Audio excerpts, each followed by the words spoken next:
Hi, now we are learning about low power VLSI switching power dissipation. Here firstly we are having switching power dissipation is also called as dynamic power dissipation.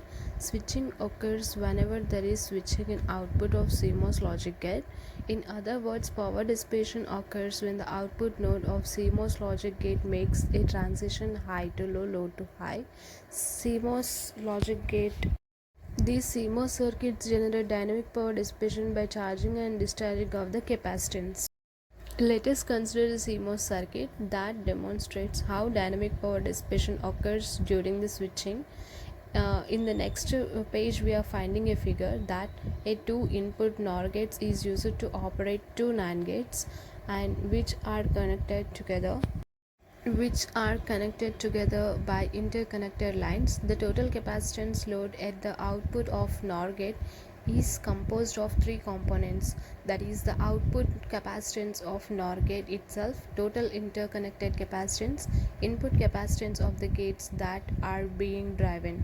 The output capacitance of NOR gate denoted as C drain. Okay, now let us know the construction of this one, and this is two input NOR gate, this is one NAND gate, this is another one NAND gate, and we are connecting these with interconnected lines. These are the interconnected lines, and now the region is primarily made up of junction parasitic capacitance which are formed by the drain, and now these drain diffusion areas of CMOS transistors in the circuit are and contribute to overall capacitance of NOR gate.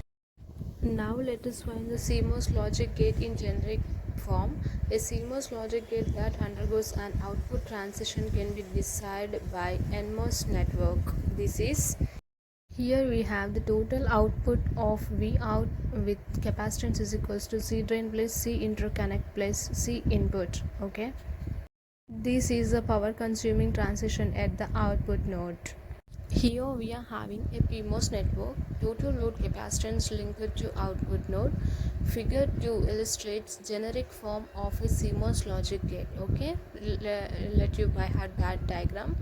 The average dynamic power dissipation of CMOS logic gate driven by periodic waveforms with preferably zero rise and fall times can be determined by calculating the energy needed to charge up the output node to VDD and charge down the total output load capacitance to ground.